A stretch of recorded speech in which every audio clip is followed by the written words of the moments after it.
Thank you. Thank you very much. Mr. DelBene, good to see you again. Thanks for coming before us. Thanks for having me. The VA started developing the Veterans Benefits Management System in 2013 to digitize the paper-based claims process. The system was a disappointment for many years, but in 2022, you changed your strategy and the VBMS has notably improved. Could you explain how and why the VA changed its strategy with VBMS?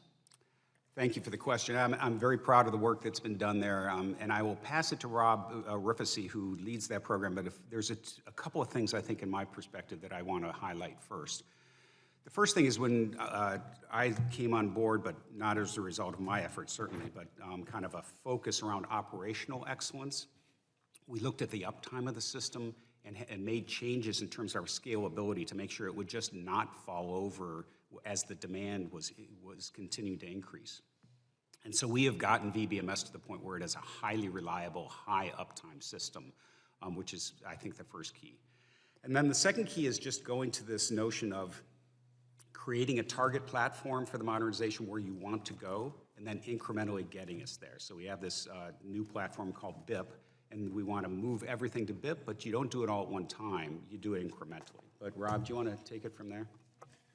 Sure, thank you for that question. And really back in 2022 and earlier, we could only release a version of VBMS about once a quarter because VBMS was so large.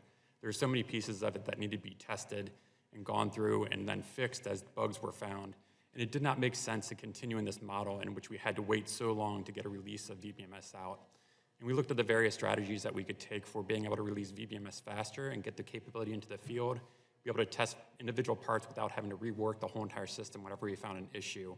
And that led to the modular approach we're now taking with VBMS today, where we're able to work on it in very smaller modules that make up, the parts make up the whole, and we're able to deploy. Right now, we're deploying every 2 weeks, we're deploying functionality to VBMS, and we have a very ready Agile release with VBMS working hand in hand with VBA to make sure they have the functionality they need. Very good. Thank you so much. Mr. DelBene, in 2023, the VA was soliciting proposals for a $900 million project to replace its human capital management systems. You recently abandoned this idea, and now you're considering a modernize in place strategy. Why did you decide against the mega project, and what is your strategy now?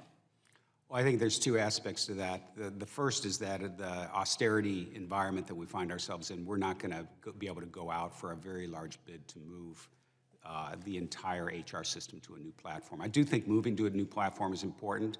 The current system is an on-premises system, and all of the major vendors are moving to a cloud-based platform. I should note that the contract, if you look at it, actually had the notion of a minimum viable product in it. So it basically said, you will create a pilot, it will do just the atomic functions necessary, and we would only pay for that first milestone before we went more broadly.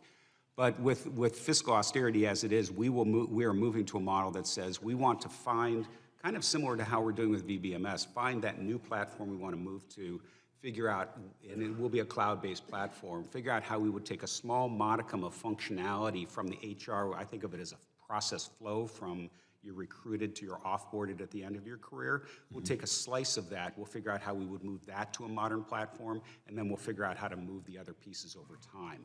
That will change the notion of funding as well to be a very incremental thing over time. And we will come to you in the future once we have figured out the strategy of like, this is how much we will need in each year to do that continuous modernization. Very good. Thank you, Mr. DelBene. Earlier this year, the VA was planning another mega project to consolidate 63 supply chain systems at a cost of over $9 billion. Why did you decide not to move forward with this project, and how is the current strategy better? Tell us the improvements on that. Yes, so early on, DIMLS, as you mentioned, I believe, was the target environment there because it was being used by the DoD, and also felt that sharing catalog of inventory elements would be a good kind of synergy across those two organizations.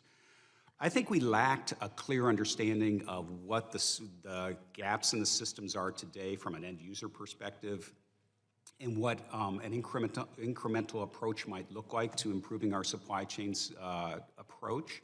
And I think we're stepping back and looking at that now. But let me pass it to Cherry Waters, who's been involved in that project. Thank you.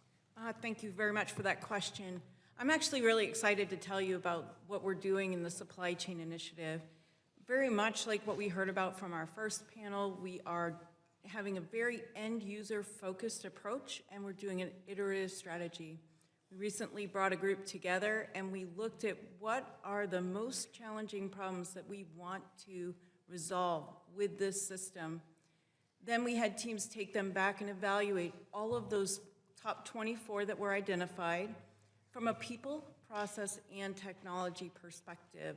And by looking at it in that way, it helps us begin to prioritize how we get quick wins so that we can deliver a minimally viable product, improve on products that we already have in place, and work with our partners to improve processes at the same time. Very good, thank you. I yield back. I will now recognize